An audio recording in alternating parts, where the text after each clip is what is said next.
Hi folks, my perspective here, and in this short video I'll be looking at perspective and angles in perspective and how this teaches us that the earth is actually flat.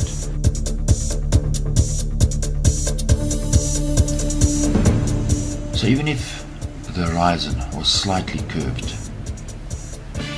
you would see objects on the horizon, whether it's a crane, a mountain, a tree. These would all be at different angles to you. So something closer would be at a different angle to an object that is further away. But this is not the case. We only ever see objects close and far as 100% vertical. This shows that the earth is flat. So it doesn't matter whether you look to your left or to your right or behind you.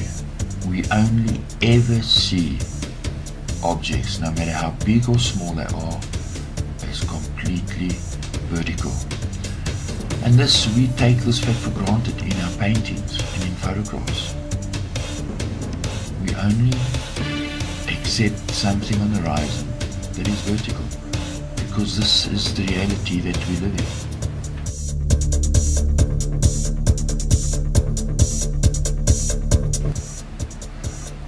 So let's have a look at angles in perspective. We know that horizontal lines are always horizontal, no matter how near something is or how far away it is. The same applies to the angle lines. Stay the same angle.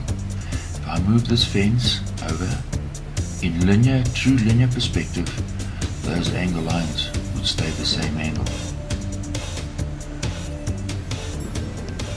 And if I had to put a crane on the horizon, the angles would be the same. So it's not about size, it's about angles. And that's why it's so easy to trick the human eye. We assume if something's bigger, it's closer. But we know, for example, this crane is further away from our perspective. And the angle stays the same. So perspective is not about size, it's about angles. And our brain and our eye, the human brain and our eye and our reality is built on what we see. We see with our eyes, and our whole understanding and the world we live in is flat. As we look out all around us, we have a limited line of sight. We see almost as if in a ring around us, and above us, below us. But the angles stay the same from our perspective. And this can only work if the plane, the floor we are on, is flat. This is reality. We're living in a flat earth. That's how our brain and our eyes are wired. So as you look around you, ships, buildings, from your perspective, everything is always completely vertical. Nothing falls over, no matter how far away it is from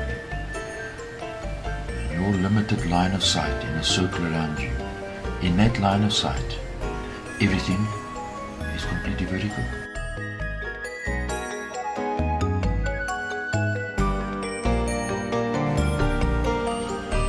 Now let's look at the angle of light. If you're on a spinning ball, the sun would be in front of you. Then as you turn, your angle would be across the face of the sun. So what does that mean? Well, you're on a spinning ball fixed, look at the arrowhead. Watch carefully. See, the sun would actually rise slowly, speed up in the day, and set slowly. Watch that again. But this is not the case. No matter where you are, the sun travels at the same speed. So you are not spinning on a ball, the sun is moving, and you are fixed. You are standing still. Let's look at that even deeper.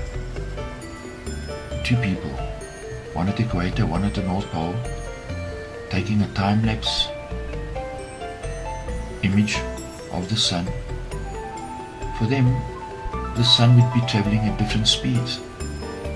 But this is not the case. No matter where you are, the sun travels at the same speed. It shows that we're not on a spinning ball. Now let's look at the shadow and the angles of your shadow. If you're on a spinning ball and you're in the north, your shadows will only ever face north. And if you're in the south, your shadows will only ever face south. And every 6 months, because you're at the same 23.4 degree angle, the sun will be on the opposite side. So night, morning and sunset should swap over every 6 months, and they don't, because we're not on a spinning ball.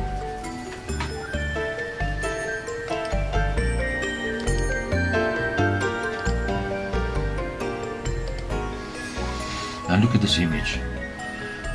Look at the angle of the sun's rays. Look carefully. Now if we take this image and we spread it out into 3D space, look at the angles.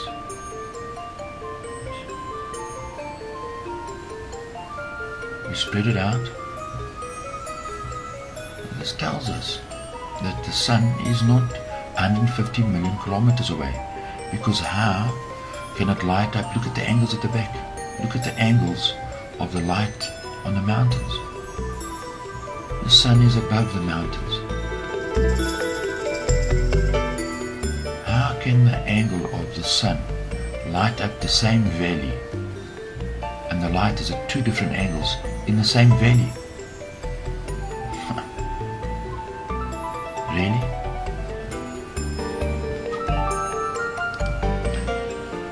So this is what we see in real life. You're standing still, the sun is moving overhead, it's giving us those extreme angles, and as it moves overhead and it moves away from you, remember it's on the horizon now. That's how you can get those angles of sunlight on the horizon, because it's not 150 million kilometers away, it's above the clouds. So what they teach us is that you and the clouds are actually spinning together, and the sun's rays are standing still, because you are moving through those rays. You can see this is ridiculous. This is mindless garbage. This is not what we see.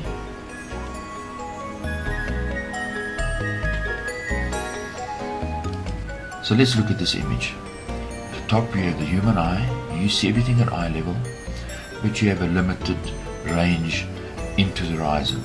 You see the horizon at eye level. So if I take my video camera or my stills camera and I put on a zoom lens, I can extend my vision into the horizon, further in, but the horizon is still at eye level. And if I put on a huge telescopic lens, I can see even further, but the horizon stays at eye level. So what's the point of having zoom lenses if the horizon is curved? Because you wouldn't be able to see around the curve.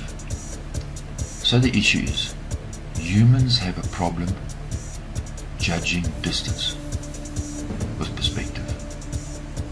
We find it difficult. So look at the top image. You see a ship, you know that the ship's not far away, and you see the moon, and you think, well, that moon is 400,000 kilometers behind the ship, but yet it's in focus to your human eye. How is it possible? So now you take your camera out, you put on a big zoom lens, and you pull the focus. So you focus in the tree, and you do a couple of turns, and now you focus on the clouds behind the tree, and the ship's in focus and the clouds are in focus. And now you only give a slight turn, and the moon's in focus. How is this possible? Because the moon should be 400,000 kilometers behind the clouds. Well, the fact that you only have to focus a smidgen on your focus ring, and the clouds, and you can pull the focus from the clouds to the moon, tells you that the distance between the moon and the clouds is very short. This is a simple fact.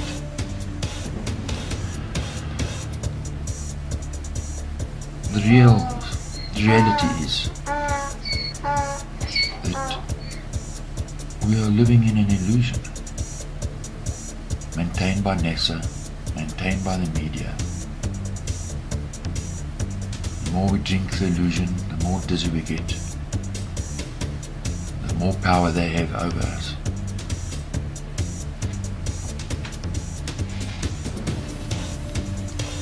So if you had any delusions that you were something special, well, there's a status check for you.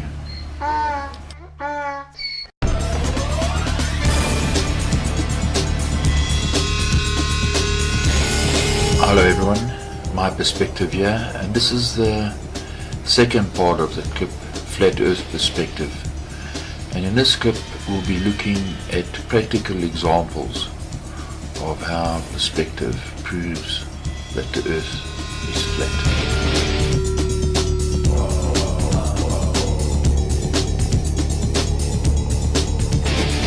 So some people will say that the horizon is not always at eye level. For example, this image, the horizon is by the ankles.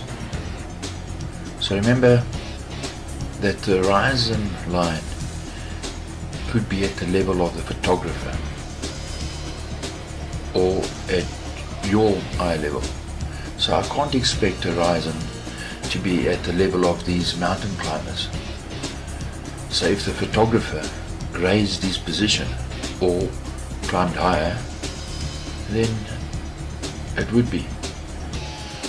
So it depends on where the photographer is when he took the image. He might have been below them or above them when he took the photograph. So here we have two images. The horizon is at the same level for the photographer, and some people are above the horizon and some people are below the horizon. So the horizon level, the horizon line, is always at your viewer eye level.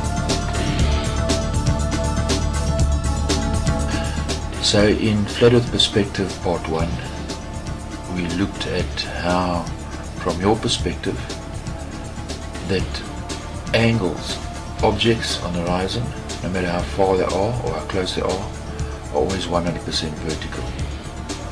And now we're going to look at some practical examples how this is true.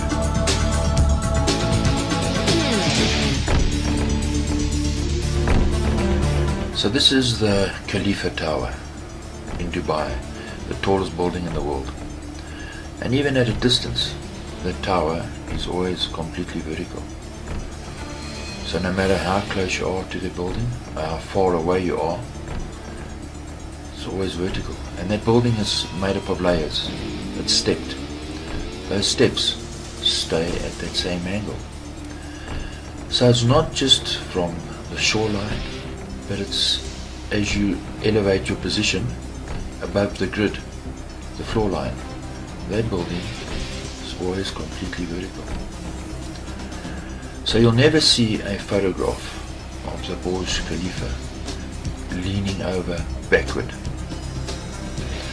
So even if there's a curve in the lens, using a fisheye lens, and there's a curve in the lens, and you aim that lens at that building, the building will never fall over backwards. As far as your eye can see, the floor plane that we are on is flat. So when you go out and you're looking at images, or you take a photograph, don't look at small objects. For example, you go out and you'll say, look at this yacht. You see the waves are encroaching on the hull, so the yacht's actually going below the horizon. Remember, the waves will be above the plane because they're higher, so it's obvious. So rather, look at big objects. For example, tall buildings on the horizon. You see, if that building was leaning over or on a curve, the angles of the planes of each level on the floor would be different, but they're not. So look at the building, look at the angles, look at the levels, the spaces between those levels, look at the angles, always the same in that building. Therefore that building is 100% vertical. The plane you're on is on the same plane. It's flat. So be careful, you know. Don't look at small things. Look at big things far away. And that'll help you understand that perspective proves the earth is flat. Right, so you might say, but I've taken a photograph and I've seen the curve of the horizon in the photograph. Well, then ask yourself, why is the curve always dead center of the image? How come you never take a photograph and the curve is on the left or the right side of the photograph? Because if there was a curve, it would be in 3D. And as the sun rose and moved over, you'd have a shadow on that curve. And as the sun moved over, that shadow on that curve would move. There is no curve on the horizon. The horizon is completely flat. Look at the reflection of the sun. How could that light bend around that curve that you imagine is there? You see, we've been taught that the earth is a ball, but visually the opposite is true. There is no curve. The earth is 100% flat. Look at the reflection of the water. Look at the horizon. This tells us the earth is flat. Right, so let's look at this deeper. You go down to the ocean, you set up your tripod 100% vertical. You level it up. And as you turn around you take images of the horizon 360 degrees around you. The horizon lines up. Because the ocean, the water, is flat. This is only possible on a level surface. Your tripod is level and the images are level. This proves the earth is flat. Right, so now we're going to elevate our position. We climb onto a high mountain. We set up our tripod 100% level. That means the horizon would be below you. So for you to line up the horizon in your image, you'd have to point the camera down, and then as you rotate it 360 degrees around you, well, you'd be pointing your camera in the sky. It would be impossible for you to take a panorama with a level tripod 360 degrees around you. So even from your elevated position on a high mountain, the horizon is still at your eye level. Proves the earth is flat. And you elevate your position even higher on a balloon. The horizon is still at your eye level. The buildings underneath you always vertical to your perspective.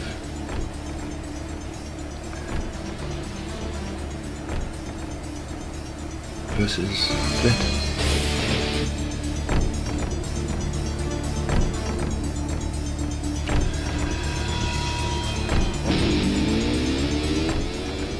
And you go into a valley, you drop your perspective, no matter what your perspective is. The mountains and the clouds far away don't change their angle. They maintain the angle around you. Now we have to open our eyes and look at these things, because this is the real world we live in.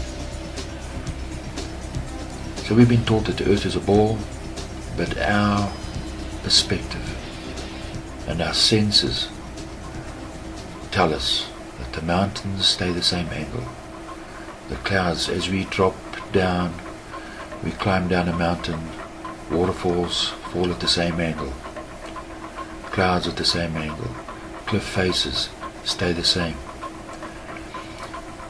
And if we were to drop our eyesight down and look down into valleys, the perspective stays the same.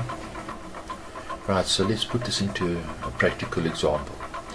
In the Indian Ocean, on the Maskryne Plateau, there are two islands. Island on your right is the island of Mauritius, and on the left is the island of Reunion. The distance between the two is 203 kilometers. Now the locals on the island of Mauritius will tell you that you can take a photograph of the island of Reunion and they recognize the silhouette of the island of Reunion. Well, how is this possible? When the mountains aren't falling over, they're the same. They recognize that outline. Now on the island of Reunion, and you don't have to climb to the high mountains and the volcano in Reunion Island. If you elevate your position slightly in the buildings and the houses, and you have binoculars, they can see the aeroplanes landing at night time at Plaisance Airport in Mauritius. How is this possible? Over a distance of 230 kilometers.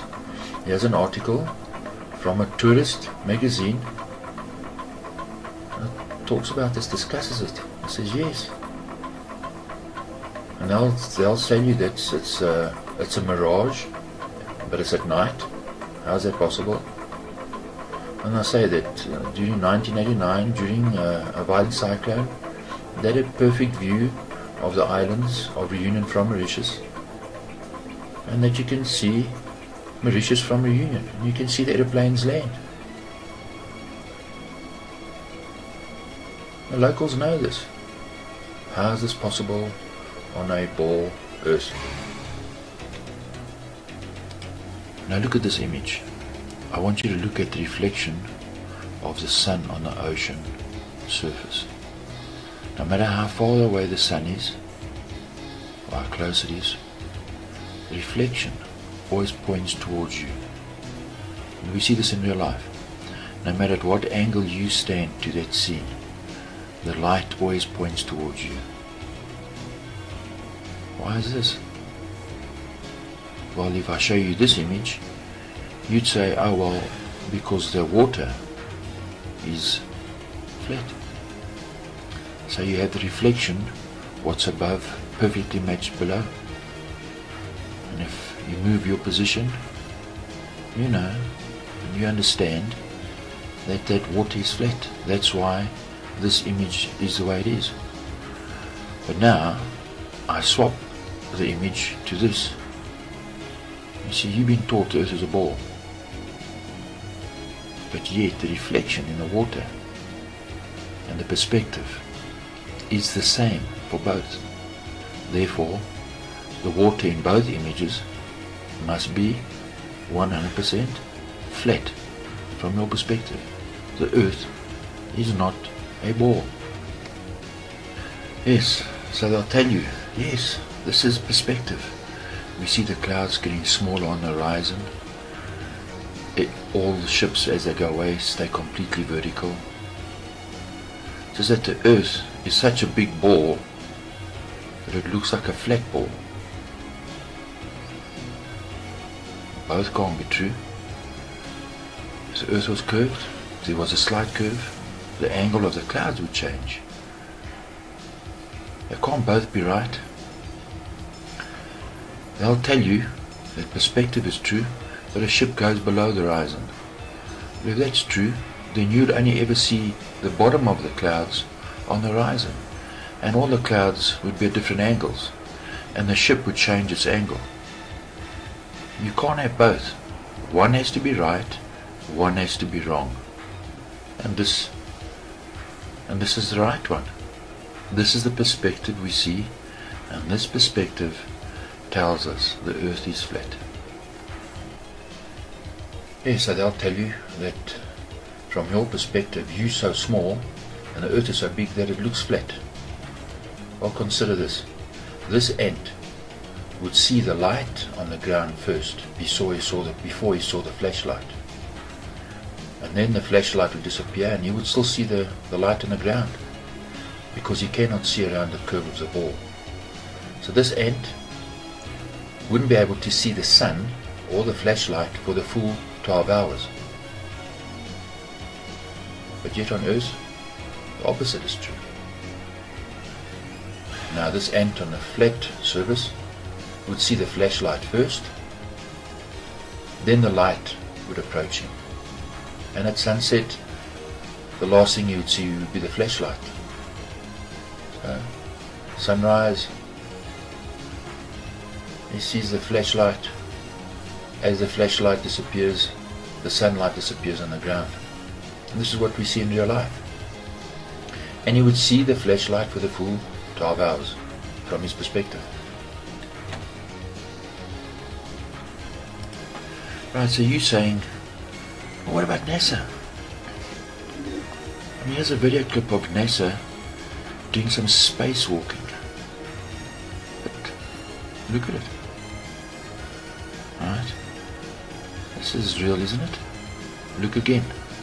Look at the reflection of the ball Earth in this astronaut's helmet.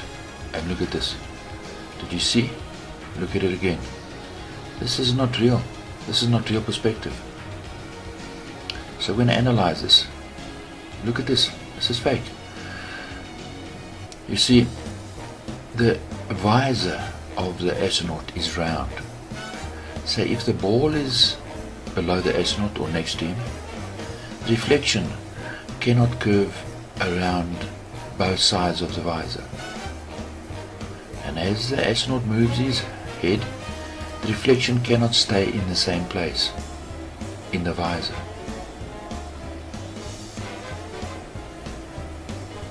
As it does in NASA's image. And NASA stuff is fake. And let's look at this again. Now look at this bit. You see? Look at this.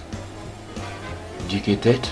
How can it be that the Earth is behind the astronaut but reflecting in the front of the astronaut at the same time? Another part is, remember the astronaut's moving the camera. The Earth cannot stay in its same position. The same way as if you took a camera and you moved it around the ball,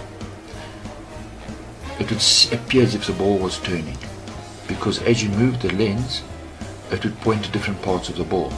So from your perspective watching the footage, the ball would turn like this, watch. You'd see different angles of the ball. But in NASA's image, you don't. And also, he has an astronaut.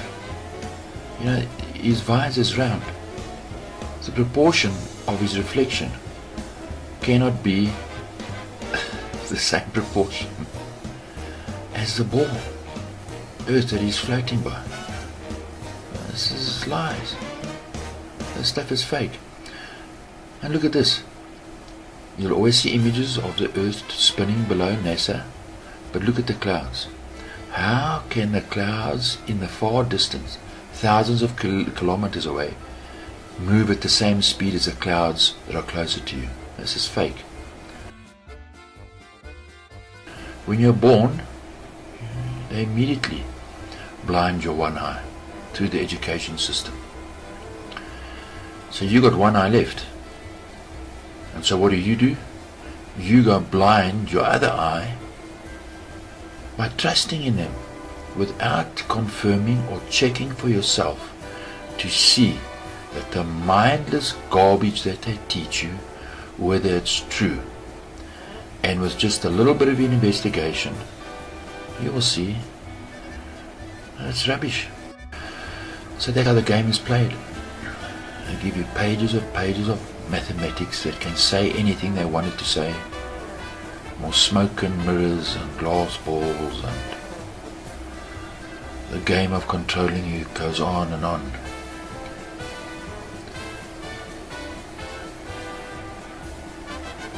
But when you take your eyes back, both of them, then you'll get your mind back. Yes, so NASA's just as fake as Father Christmas. And there was more chance of getting to the moon. It was on a sled with reindeer.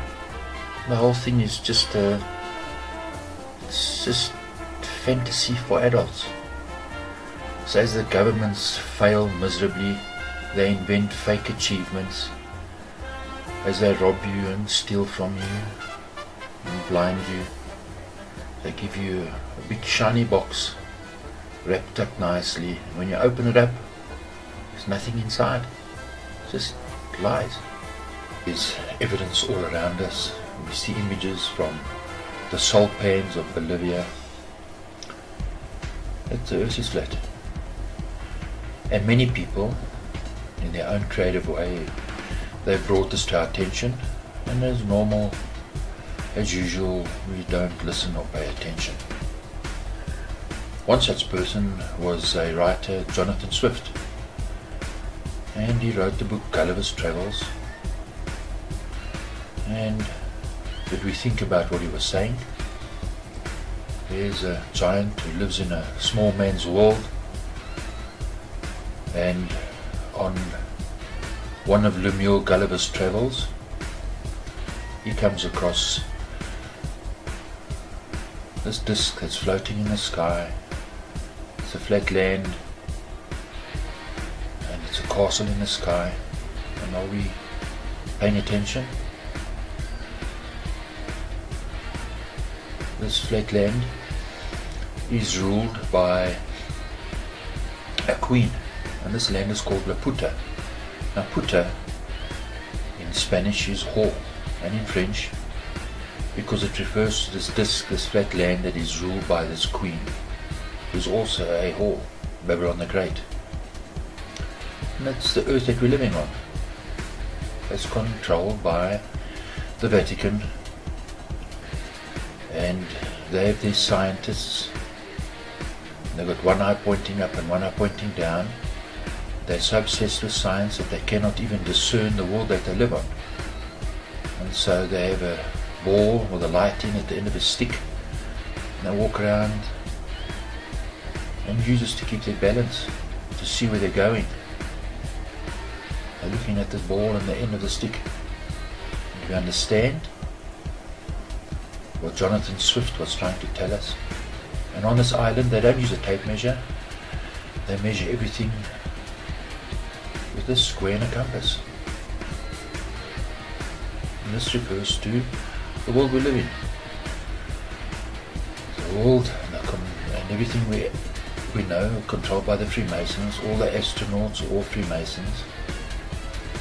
And the education system and the government officials, all Freemasons, governed by the Vatican. And on one of Gulliver's Travels, he went to the island of Lilliput. And Lilliput is small puta, small prostitute, and he collects the ships, and he walks from one land to the other, and they see him, and it's flat. See, we read these, and do we think about it? No, we don't. But yet the evidence is there. The earth is flat. So to conclude, remember the Mascarene Islands, the Mascarene Plateau? We're going to go back there and look at some images. And on this plateau there's a group of islands called the Maldives. And the height above sea level on some of these lands is only half a meter. And yet from here you can see the land at the back. Look at the cows, look at the land. The airport on the island of Maldives. Flat. Capital of the island of the Maldives. The principles that we see in this image applies to the whole earth. We just have to open our eyes and look. And all the small islands of the Maldives. Are we looking and using our senses and using our eyes? If we do, we'll see how flat it is. So cheers, and thanks for watching.